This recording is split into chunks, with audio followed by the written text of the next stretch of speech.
Dalam rangka memperingati 1 juta subscriber Pagar Kehidupan, saya punya hadiah dan kejutan nih. Apa mas?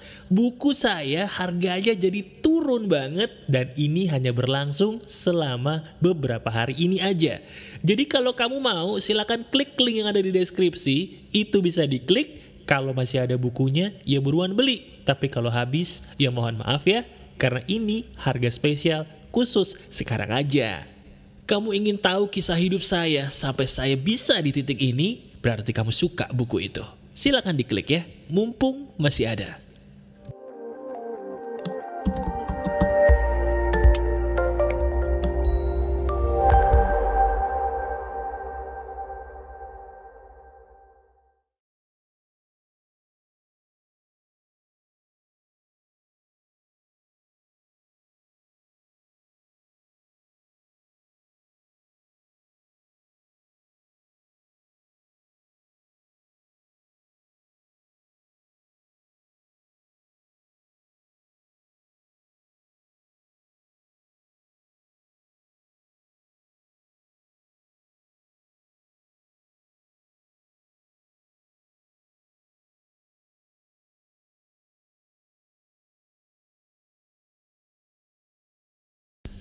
Halo teman-teman, ada saya kembali Aryan Surya, sahabat baik kamu dari Pagar Kehidupan di podcast pagi.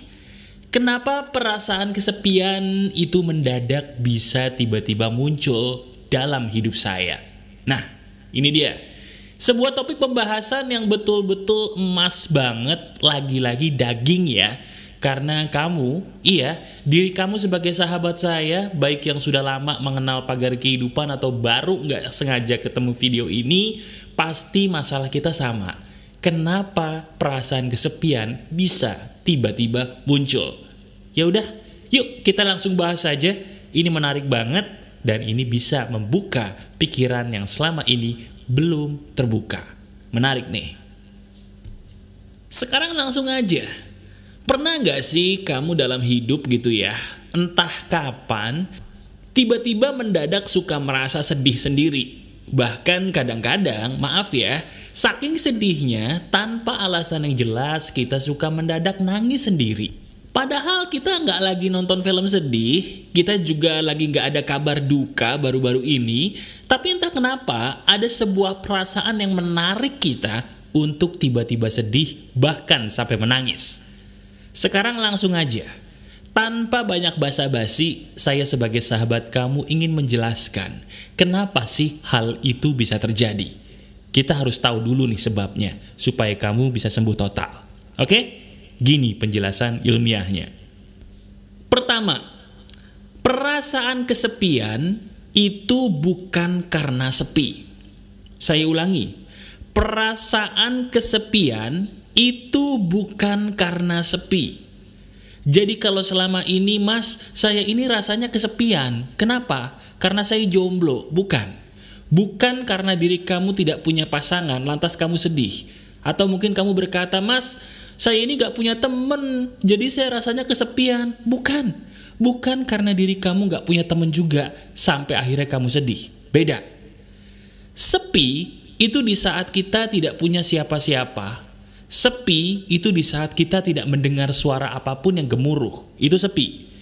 Tapi kalau kesepian adalah sebuah perasaan yang sedih, sebuah perasaan yang mohon maaf gelap, sampai akhirnya membuat kita tidak bisa menikmati keadaan di sekitar kita.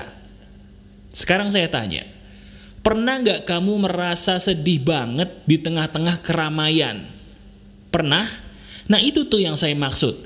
Itu namanya perasaan kesepian. Apakah perasaan kesepian itu harus di tempat sepi? Tidak. Buktinya kita barusan sama-sama setuju bahwa saya pernah mas, rasanya tuh sedih banget padahal di tengah-tengah keramaian. Bahkan di saat saya lagi ngumpul sama teman-teman saya bahkan. Tapi kok saya sedih banget ya mas? Kenapa ya? Itu karena kamu kesepian. Jelas?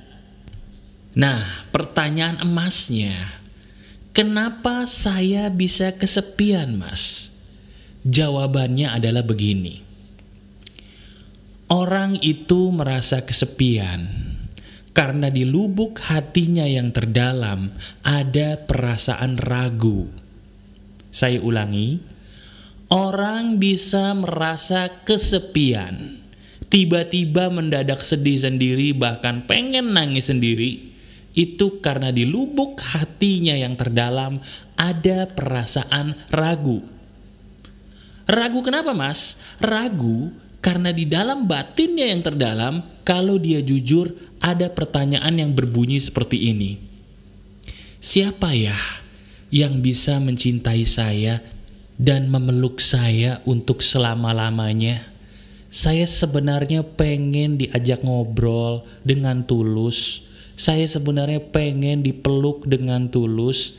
Ada nggak ya orang yang bisa memberikan kasihnya yang tulus kepada saya? Betul nggak? Betul atau tidak? Coba lihat, renungkan diri kamu sendiri. Lihat ke dalam batinmu. Betul atau tidak? Dalam batinmu yang terdalam ada pertanyaan, ada nggak ya orang yang bisa memberikan kasihnya yang tulus kepada saya? Pertanyaan seperti itu loh yang namanya keraguan. Dan keraguan itu loh yang membuat diri kita, diri kamu sebagai sahabat saya nih, selalu mendadak tiba-tiba suka merasa sedih sendiri alias merasakan kesepian. Jelas sampai sini? Nah, kalau begitu kita telusuri lagi. Kenapa ya Mas, kok pertanyaan tadi tuh tiba-tiba bisa muncul dalam batin saya? Apakah ada penyebabnya? Ada. Semua itu ada penyebabnya. Termasuk kenapa pertanyaan itu bisa muncul. Penyebabnya begini. Coba lihat masa lalu kamu. Benar atau tidak bahwa dalam masa lalu hidupmu, mohon maaf, pernah ada kekecewaan besar yang berkaitan dengan kasih. Saya ulangi. Pernah atau tidak di masa lalu kamu mengalami sebuah peristiwa, baik itu satu atau banyak peristiwa yang membuat kamu sedih dan ada kaitannya dengan perasaan kasih yang tidak sampai ke dalam hidup kamu? Kasih yang tidak sampai itu bukan masalah percintaan doang loh ya. Bisa jadi juga yang paling sering, saya minta maaf dulu nih kalau ini kamu banget, paling sering justru saya sering dengar ada seorang anak yang dia dibeda-bedakan sama orang tuanya. Dia dibanding-bandingin sama kakaknya, dibanding-bandingin sama adiknya. Nah itu juga termasuk loh perasaan kasih yang tidak sampai ke hati kamu. Diri kamu pengen dianggap sama papa mama, sama bapak ibu, pengen. Tapi gak dapet tuh perasaan. Iya kan? Sehingga kamu merasa itu semua kayaknya gak buat saya deh.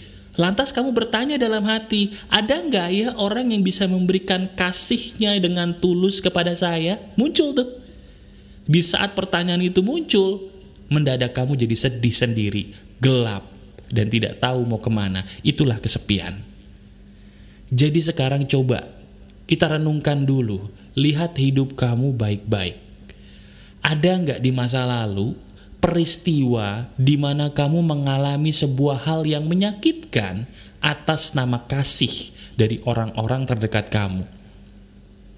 Baik itu orang tua, baik itu mungkin pasangan yang sudah kamu cintai setengah mati, baik itu mungkin teman dekat kamu yang sudah kamu anggap saudara.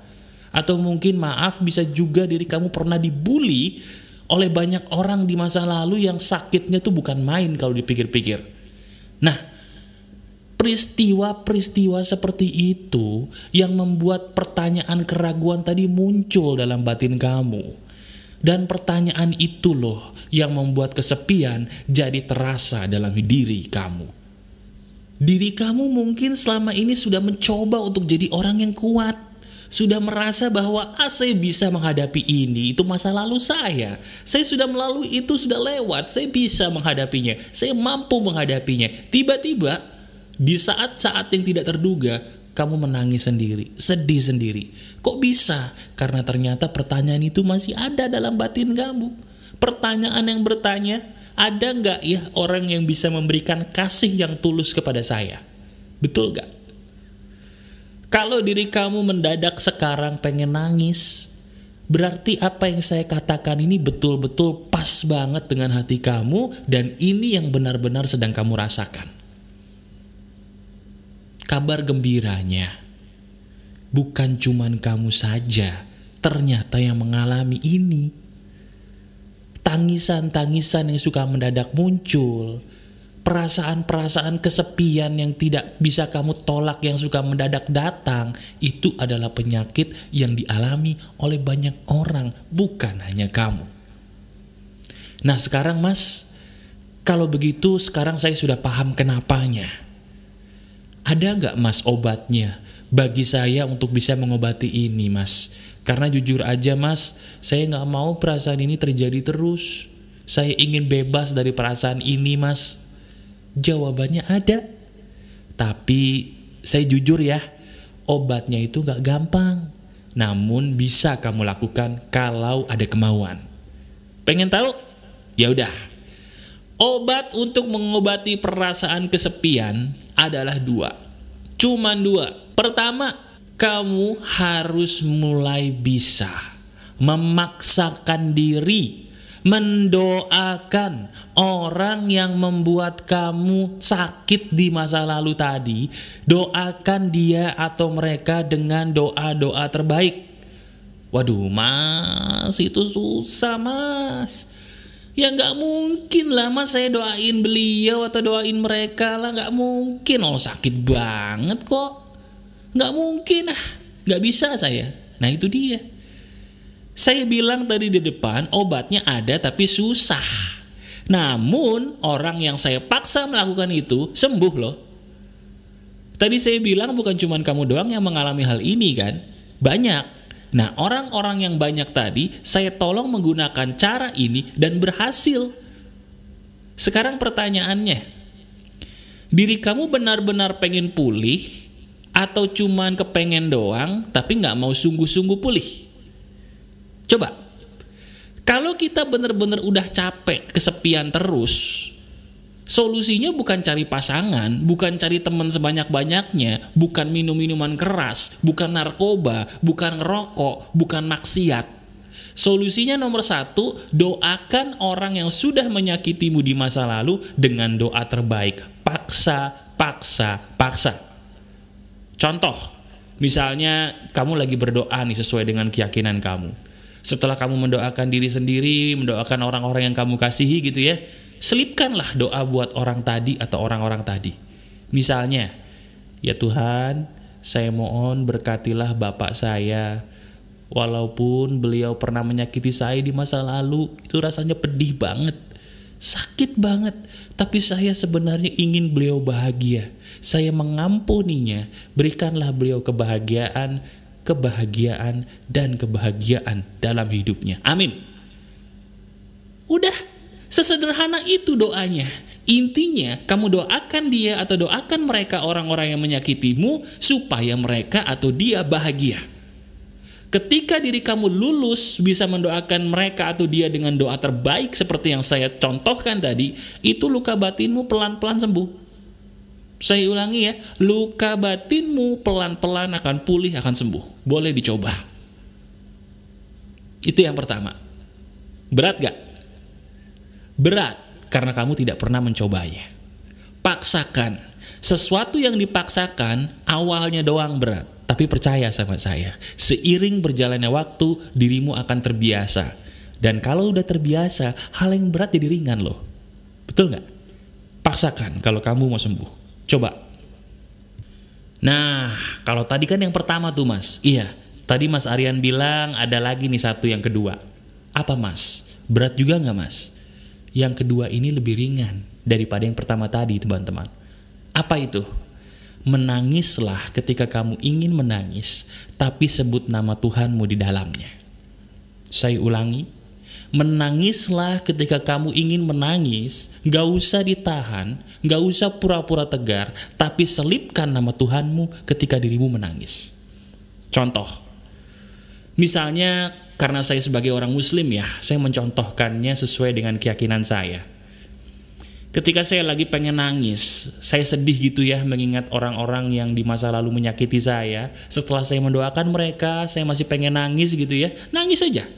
Ketika menangis sebut nama Tuhan. Misalnya, ya Tuhan saya sedih. Ya Allah gitu. Sambil nangis, tapi sambil nangis jangan ditahan. Ya Allah, nangis gitu. Keluarin air mata. Ya Tuhan saya sedih. Ya Tuhan bantu saya. Tapi sambil kamu nangis, jangan ditahan. Sambil nyebut nama Tuhan, terus minta tolong gitu. Sambil kamu nangis, sambil menyebut nama Tuhanmu. Kenapa sambil menyebut nama Tuhanmu? Pertanyaannya gitu. Jawabannya, karena ketika kita mengingat Tuhan kita, hati kita damai. Bener gak?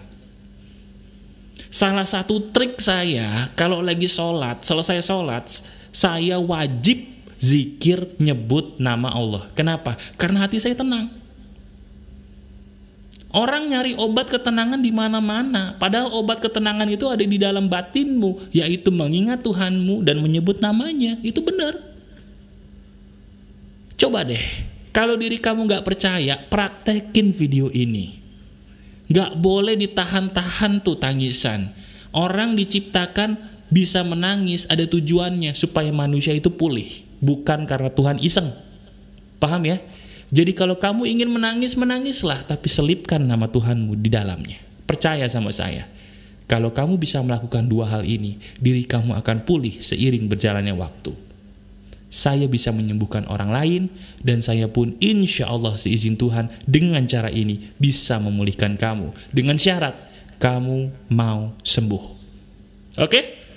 Lakukan cara ini. Tonton video ini berulang kali sambil kamu resapi perkataan saya pelan-pelan dan renungkan isi perkataan saya. Pasti kamu akan setuju. Kamu bisa. Masih ada saya, Aryan Surya, sahabat baik kamu selalu dari pagar kehidupan.